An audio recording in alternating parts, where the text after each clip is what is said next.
Bismillahirrahmanirrahim. Alhamdulillahirabbil alamin.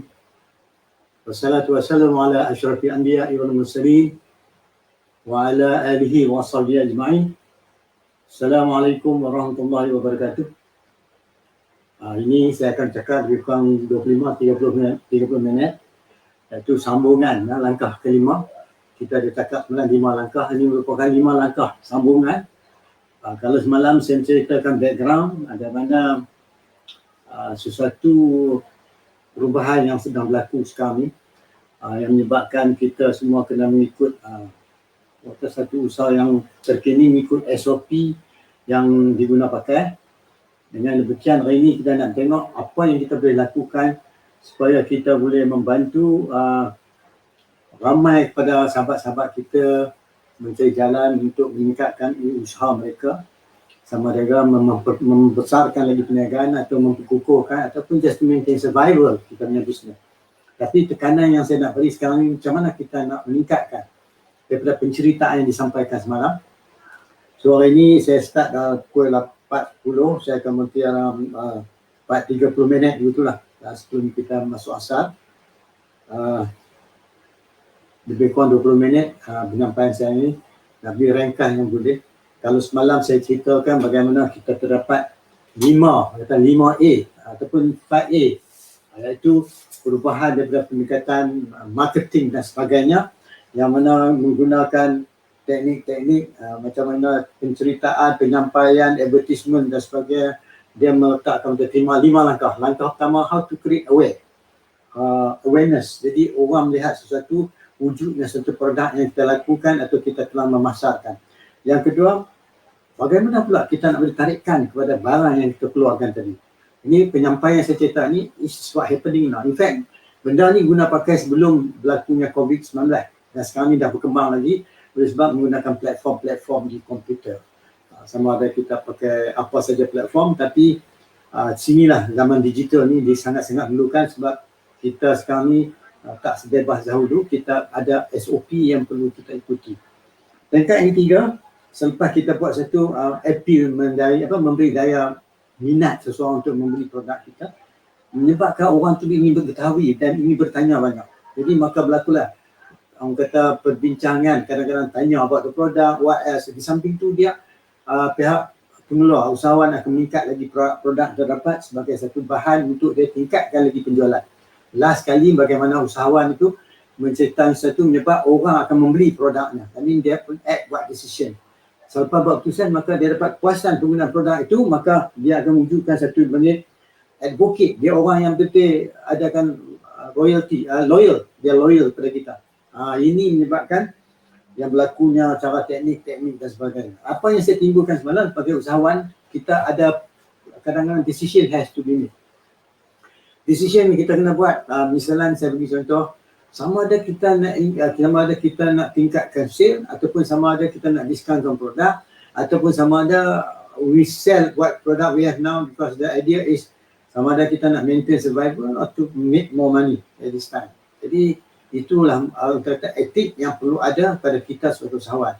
Bila nak buat keputusan itulah, maka di peringkat kedua ni, how should we go about in helping ourselves, or as a coach, how they help those in need of their service to improve, sama ada dia punya sale, to improve dia punya productivity ataupun to maintain dia punya survival, atau orang kata to sustainable dan sebagainya. Jadi kalau orang yang buat exponential organization, dia tentu faham apa yang dimaksudkan, dan sekarang ni dia talking not the exponential organization, dia talking about exponential transformation. Jadi saya akan terang 5 pula bagaimana 5 cara bercakap untuk bantu seorang tu meningkatkan dia punya decision making. Dia berteraskan kepada sesuatu yang dia buat, dia rasa yang dia buat ni memang berpatutan, dia rasa puas hati, dia tak berlaku gundah gulana. Misalnya, selalunya kalau kita buat sesuatu, kita expectation world, kita mengharap kita buat sesuatu, kita tengok orang ramai. How do they make decision? Dia pilih macam ni tadi, jadi kita ikut apa yang dipakai. Sedangkan apa yang kita nak, kita tepikan. So kita orang kata external forces that dictate our own decision making. Pengaruh luaran membantu kita buat keputusan. Okey, ada setengah dia puas hati, tak apa. Setengah orang dia pasal tak puas sonok pula. Dan kadang-kadang dia pun memerlu bantuan. Masa ni dia percaya orang, macam mana saya boleh bahasa berpuas hati keputusan yang saya buat tadi, sama ada saya berteraskan kepada keputusan yang buat oleh orang ramai, bukan saya punya keputusan, tetapi saya rasa produk ni there's a demand for this product. Sedangkan kita kata produk kita good quality, dan dengan quality yang kita ada sekarang ni boleh meningkatkan lagi jualan, meningkatkan nilai-nilai mutu produk kita ada.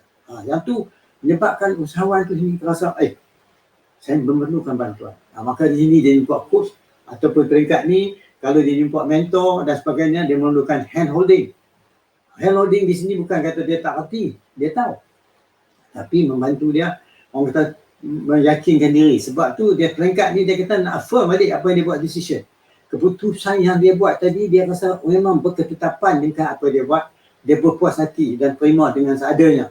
Ini dimaksudkan dia buat sesuatu berteras pada sikit banyaklah orang kata pegangan atau nilai-nilai yang dia buat, yang dia pegang. Bagi peringkat ketiga juga, kadang-kadang terlepas dia buat keputusan tu, dia buat gundah gulana. Betul ke tak betul?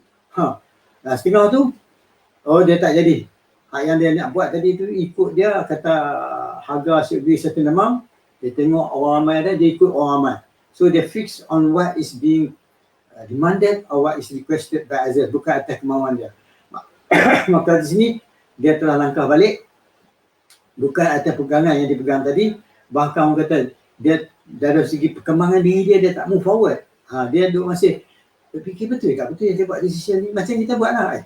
Sebab itu kita pergi tanya kat kawan-kawan, what do you think? Kadang-kadang kita let meeting, tengah kata let meeting, tapi dia tak fikir tuan-tuan. Dia pergi tanya orang lain, so fikir untuk dia. Kalau ramai kata yes, dia pun yes. Tapi sebenarnya bukan decision dia, tapi dia berpuas hati. Dia rasa dah orang setuju, okey. Yang saya terang ni ialah mana-mana nak memperkukuhkan pendirian kita boleh buat decision. Yang inilah coaching teknik yang perlukan. Tapi saya tak tunjuk coaching teknik di sini. Saya menceritakan suasana. Peringkat keempat pula, yang mana dia rasa tak apalah, orang suka tak suka, tak apa, I make decision, I proceed. Yang ni dia moving toward self-authoring berdasarkan kepada kebolehan diri dia, atas pegangan dia, kepercayaan dia buat. Kadang-kadang dia kata, gini apa, Alhamdulillah. Itu orang kata dia terima dengan seadanya. Orang kata dia redha. Ini yang kena tahu tuan-tuan rumah sikit. Kata redha ni digunakan untuk sekadar kita sembang, tapi dia beri keyakinan kepada diri kita bahawa kita buat sesuatu berpuas hati. Walaupun kita rugi, itulah seadanya. InsyaAllah esok kita dapat keuntungan balik. Sini merupakan sesuatu yang dia sangat memerlukan bantuan. Bantuan daripada segi support. Support sebenarnya daripada coach ataupun sampai tu daripada mentor. Dan sering kali orang macam ni dia memerlukan banyak perbincangan dengan coach dia. Sini di saat ni, maka apa yang dia memerlukan ialah bagaimana dia tahu bahawa risiko dia ambil tu adalah sebagai satu jalan nak menuju ke hadapan. Kalau dia tak ambil risiko tu, maka dia tak akan move forward. Macam-macam risiko ada. Sama orang dia kena sama modest, setengah orang dia kena jual setempat dia punya business to maintain dia punya core business. Nak maintain core business tu, keputusan dia kena buat sebab dia melibatkan setengah daripada kerja, ketinggalan kerja dan sebagainya. Dan sinilah keperluannya kita sebagai seorang usahawan membuat sebaik boleh buat keputusan.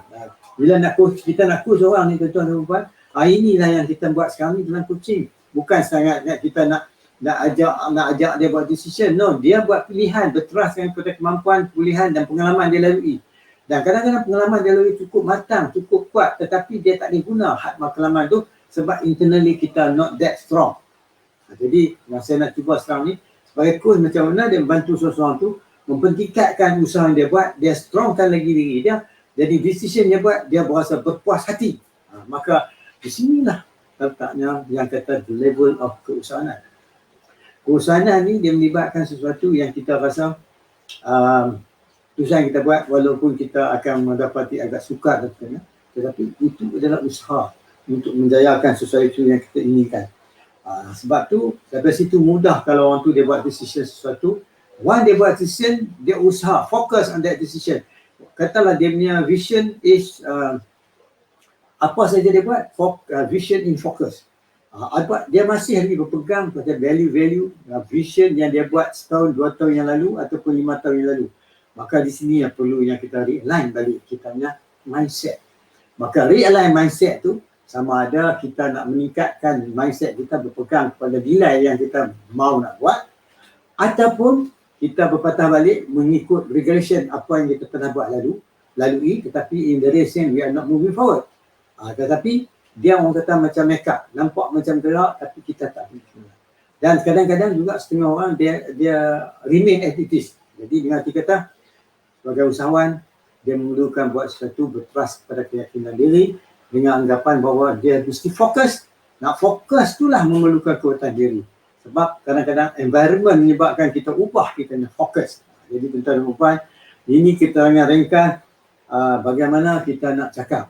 Esok baru saya cerita macam mana orang kata kita punya interaction sebagai seorang coach dengan kita punya klien. Yang saya cerita ini adalah melalui pengalaman. Dan dalam textbook bolehlah cari, tapi dia tak cerita macam tu. Dalam textbook semua saya elok. Jadi kita nak menghadapi sesuatu dengan reality. Sebab tu in business we are talking about reality. Sebab dia ada dua reality sekarang tuan-tuan. Satu dia panggil augmented reality, satu dia dipanggil virtual reality. Virtual reality itu apa yang dalam fikiran kita nak buat, kita dah ada. Yang bila kita augmented reality ni, dia tingkat lagi daripada virtual reality tadi dengan menambah, tambah lagi kebaikan yang perlu dibuatkan pada produk dia. Sebab tu sekarang ni, orang yang buat disruptive technology ni, dia berkebolehan melihat sesuatu sebelum wujudnya physically, tapi mentally dia dah bersedia. Sebab sesuatu yang kita sebut, dia mengeluarkan bayangan ataupun bentuk dalam kita vision. Yang tu orang kata buat sesuatu, mesti ada kekuatan. Jadi, saya rasa ini pun dah 20 minit ataupun 15 minit saya cakap. Setakat ni okeylah buat permulaan. Sebab nanti esok atau lusa kita akan sambung balik. Esok saya akan terang lagi bagaimana teknik untuk kita nak meningkatkan percakapan dengan kita punya orang yang berpegang pada nilai-nilai. Jadi coaching tu bukan yang sama. It's not the same. So kita coach mengikut kebolehan seorang-seorang tu. Jadi berdasarkan apa yang saya sampaikan itu adalah sedikit banyak realiti seseorang yang berhadapan dengan decision making dia nak buat. Sama ada dia sebagai usahawan, satu, sama ada dia sebagai seorang yang mencari sesuatu peluang ataupun dia seseorang yang merasakan dia melalui sesuatu yang terbaru, menyebabkan kadang-kadang kita ada perasaan dalam gundah gulana. Nak buat ke tak buat? Should we start doing it or not? Ataupun kita fikir lagi. Setengah orang dia plan 15 tahun, ada tuan-tuan, ada rekod lagi, duk plan lagi. Ada. Tapi memanglah kalau kita sembang, hebatlah. Tapi kita tak buat. Kita tak take out. Yang kedua, setengah orang, dia fikir dia buat tu. Dia buat tu, dia melalui proses, dia tahu, proses tu adalah salah satu orang perjalanan. Sebab tu kata, orang yang melalui proses perjalanan ni, dia akan menimba, dia akan tambahkan pengalaman dia.